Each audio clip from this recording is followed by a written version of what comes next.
de la masividad y de que todas las personas que tienen que enterarse de qué son los podcasts y empiecen a escuchar, escuchen. Creo que todavía no estamos en ese momento, pero incluso, qué sé yo, en mercados que están más consolidados, como, no sé, Estados Unidos, Estados España, Unidos. México, Brasil, también la curva es ascendente y todos los años se suma gente nueva a escuchar. Entonces creo que acá está empezando a pasar eso, recién ahora. Está como empezando a llamar la atención de la gente, está empezando este, a mencionarse más la palabra, a normalizarse de alguna manera.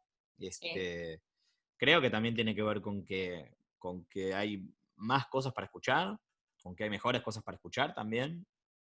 Creo que hay dos factores externos importantes. Uno es que Spotify le dé tanta prominencia a los podcasts en su plataforma, es una razón muy importante.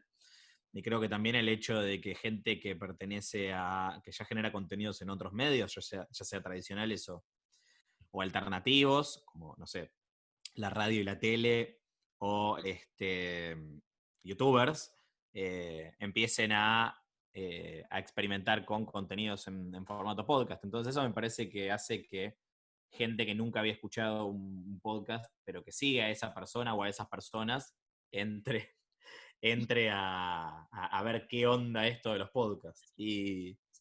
Y creo que, nada, o sea, insisto, me parece que recién estamos arrancando, tenemos muchísimo para hacer. Bueno, bien, estamos bien, estamos en el buen camino. Y a la hora de usted, bueno, vos, a la hora de la cocina del podcast, del proceso de creación y demás, ¿cómo te das cuenta, así como alma de productor, cómo te das cuenta cuando un podcast va a ser exitoso, va a estar bueno, va a tener, cuál es, no sé, no te voy a pedir un secreto, pero cuál es la clave? ¿Cómo lo percibís vos eso? No sé. No tengo idea. Ah, ok. Yo creo que lo que nos guía a nosotros es tratar de armar cosas que no hay. Porque para nosotros no tiene ningún sentido salir a hacer algo que ya está hecho y Sí, que está probado, incluso tipo, tanto si fue un éxito como si fue un fracaso. Pero creo que en el podcast todavía hay tantas oportunidades de producir ciertos tipos de contenidos sobre determinados temas y en determinados formatos que sería una lástima desperdiciar esas oportunidades haciendo más de lo mismo.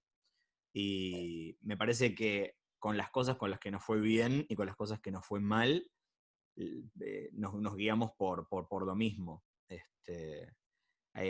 Creo que esto vale tanto para cosas como Hoy Tras Noche, que es un podcast sobre una temática de la que se produce mucho podcast, que es cine, pero que tiene una sí, mirada que es muy singular y creo que es inimitable. Este, lo mismo con el podcast del Gato y la Caja, un podcast diario sobre ciencia, ¿viste? Es como, me parece que es una rareza total y es algo que no estaba hecho y que había que hacerlo y que teníamos que hacerlo nosotros. Esto pasó posta también, ¿viste? Hacer un podcast diario de noticias con agenda propia y no dependiendo de este, otro medio más grande. bien. O algunas de las producciones que hacemos para Spotify, como las ficciones, como Somos Novios y Tripulación Atucha, o Acabar, que es un podcast narrativo muy sofisticado y con mucho trabajo de producción. Me parece que son cosas que, por un lado, vienen a ocupar espacios en los que no había contenido, y por Sí. otro lado buscan elevar la vara. A mí no me interesa ser el único que hace estas cosas. Si podemos ser los primeros, buenísimo. Este, y ojalá que después nos sigan muchos más. Bien, y en cuanto a, perdón otra vez por una pregunta medio cliché, quizás ya te la hicieron, pero si tú tenés que mirar para atrás y ver estos 4 años de posta, va, 4 años no más, 6 años. 6 años, 6 años, 6 años de posta. ¿Cuál fue el mayor obstáculo que tuvieron que decir, wow, ¿cómo pudimos superar esto? No, no sé cómo hicimos, pero lo hicimos y acá estamos. Para mí el hecho de que Posta todavía exista es lo más inexplicable de todo. Es como no tiene sentido. Eh, creo que creo que es bastante ridículo que dos personas hace 6 años, cuando nadie hablaba de podcast, empezaran a instalar contenidos de este tipo y solo de este tipo. O sea, no es que nosotros producimos podcast, pero además hacemos videos para YouTube, y ahora también hacemos en Instagram TV. No, nosotros hacemos podcast. Em, y solo con la seguridad de que en algún momento la gente se iba a dar cuenta, como nosotros, de que los podcasts están buenísimos, y para el momento en el que se dieran cuenta, ya tener todo, o sea, que haya un montón de contenido que hacemos nosotros que puedan empezar a escuchar. Creo que primero hay una barrera de desconocimiento del formato. Creo que ese es el obstáculo principal, tener que remarla. O sea, tipo, somos gente que vive en Argentina, en este contexto, con un emprendimiento de comunicación que está entre probablemente los emprendimientos menos rentables del mundo, intentando producir cosas ambiciosas y tratando de conseguir los recursos para hacerlas, explicándole esto a gente que en su vida escuchó hablar del podcast, tratando de convencerlos de que es algo en lo que vale la pena invertir. Entonces me parece que esos son los obstáculos más importantes, pero también creo que son los más divertidos. A mí me gusta ver cómo se produce esa Sí, transición entre alguien que no sabía, me claro, que imagino no sabía que que era un podcast. Sí. después, te imagino escuchando un podcast recién hecho de posta, es como que, no sé si sos muy crítico o no, pero digo, wow, esto se hizo, lo hicimos nosotros, como que te siento que te imagino ahí todo orgulloso escuchando una creación, debe estar muy lindo. Entrar a Spotify y ver la cantidad de opciones y dices, wow, no sé, me pongo en tu lugar, capaz ya es re normal para vos, pero, No, nunca es normal, nunca es nunca es normal, normal. ok. No, de ninguna manera. Y hay de las dos cosas, ¿no? De la crítica y del orgullo y la felicidad. Sí. Siempre es una mezcla de todo eso. Y bueno, creo que nada, el último, o sea, irónicamente, el obstáculo, no lo pienso como un obstáculo, pero es como un, de vuelta, creo que la palabra es desafío, ¿viste? Desafío. Sí. Crecer, ¿viste? O sea, tener que aprender a hacer las cosas en equipo, que es algo que te alivia mucho, pero también es como, de golpe estás dirigiendo una operación donde hay un montón de partes y personas. No es fácil, y nunca lo habíamos hecho, entonces tuvimos que aprender. Creo que Sí. eso también fueron momentos bisagra de mucho aprendizaje, tener que no hay un manual. Nosotros no teníamos una experiencia previa en esto, y todo lo que hacemos lo aprendimos haciéndolo, Y justamente. ahí miraba mucho lo que es el modelo de Estados Unidos y España para decir, ok, inspiración, influencia, como, ok, acá lo están haciendo bien, ¿qué podemos agarrar de acá? Me imagino que eran de usar a otros países el modelo de podcast, ¿no? Yo creo que lo que más tomamos de- no tiene mucho sentido tratar de exportar, de importar, en este caso, de importar fórmulas que funcionan en países que tienen economías muy desarrolladas. Claro. Acá es un poco más complicado. En la parte de empresa, te digo, ¿no? En la parte de contenidos, como los contenidos son gratuitos y accesibles para todo el mundo, o sea, eso lo mantuvimos. Jamás se nos cruzó por la cabeza decir, hagamos una aplicación y cobrémosle a la gente por escuchar esto. Eso no, en ningún momento se nos ocurrió. Bien. Este, pero sí me parece que de lo que más aprendimos es de ver cómo colaboran eh, las personas y las empresas en Estados Unidos, como de dos partes que parece que nada que ver sale algo bueno, desde, qué sé yo, una colaboración entre una productora de podcast y un diario, o de, de un grupo de podcasteros y, no sé, un canal de televisión. O sea, hoy creo que las cosas más importantes que construimos lo hicimos por la colaboración con otra gente.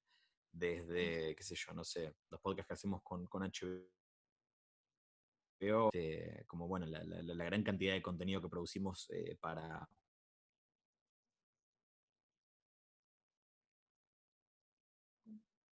Spot, vendimos mucho y que, y que creo que Se cortó. muestran que... ¿Se escucha? Hola, Sí, sí, sí, hola, te escucha, pero justo cuando dijiste HBO se cortó y digo, ahí está. No, retomo, o sea, como Sí, sí. espacios de colaboración como los podcasts que hacemos con HBO, ahora también estamos sumando otras marcas con las que colaboramos y me parece que ahí el aprendizaje es muy grande, todo lo que producimos para Spotify. Eh, Creo que de ese intercambio con otras estructuras aprendimos mucho, pero no tratamos de replicar nada, o sea, creo que por ejemplo, el contenido de marca es así, qué sé yo, sí, en Estados Unidos, en España, hay podcasts de marca, pero digo, el contenido de marca ya existía antes de los podcasts. Nosotros lo que tratamos de hacer es contar buenas historias para escuchar. Si te las cuenta Mercado Libre, si te las cuenta Posta, si te las cuenta Spotify o quien sea. Bien. Y hablando de historias para contar, nos metemos un poquito, si nos dejas para... Nos metemos, ¿qué está conduciendo el programa ella? Nos metemos, gente, nos metemos un poquito, si nos permitís, en lo que es un poco más tu vida personal. Tenemos acá un video, no, mentira. No, Tengo miedo. no, lo que decías, historias para contar. Si tenés que, o sea, si te digo, hoy tenés que empezar a grabar un podcast sobre tu vida. ¿Cómo se va a llamar ese podcast y cómo se llama el primer capítulo? No tengo idea. Horrible esa Sí pregunta. creo que podría haber una. Porque además me preguntas lo más difícil. Lo más difícil es ponerle nombre a las cosas siempre y Sí, tiendo a dejarlo para el final.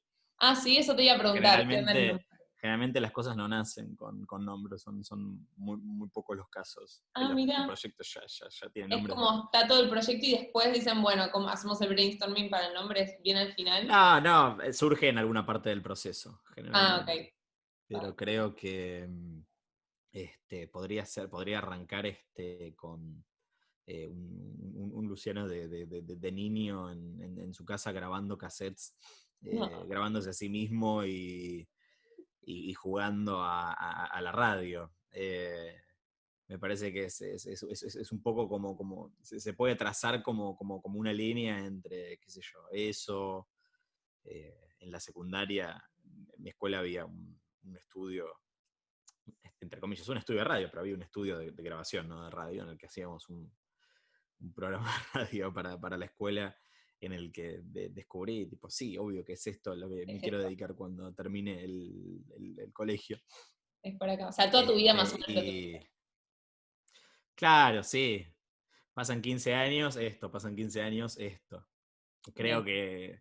que un poco ahí podrían contratar a actores que se parezcan a mí Ok. cuando era chico y contarlo así, pero en cuanto a nombre, Nombre, ni idea. Timoteo. Eso se lo dejo a la persona que quiera contar esa historia, que es sumamente aburrida, además, no creo que pase No, jamás. Pero imagino que bueno. debe tener cosas interesantes. Bueno, una de las cosas interesantes que debe tener este podcast biográfico de Luciano Banchero, me imagino que debe ser cómo encontraste, bueno, no cómo encontraste, no, pero algo en relación a Melanie, que Melanie está también, perdón, cosas de laburo. Melanie trabaja en algo relacionado a lo que es tu profesión. Digo, ¿cómo es eso? ¿Cómo es estar en pareja con alguien con, una profesión muy, muy parecida? Además, produjeron, bueno, hicieron Acabar, que también uno de mis podcasts favoritos. ¿Cómo va eso? O sea, ¿cómo lo llevan? Bueno, ella trabaja con nosotros en Posta, de hecho. O sea, ella trabaja Claro, dirigiendo la creatividad del trabajo para marcas, porque bueno, ella viene de ese mundo. claro. Creo que en Posta cada persona trae algo diferente.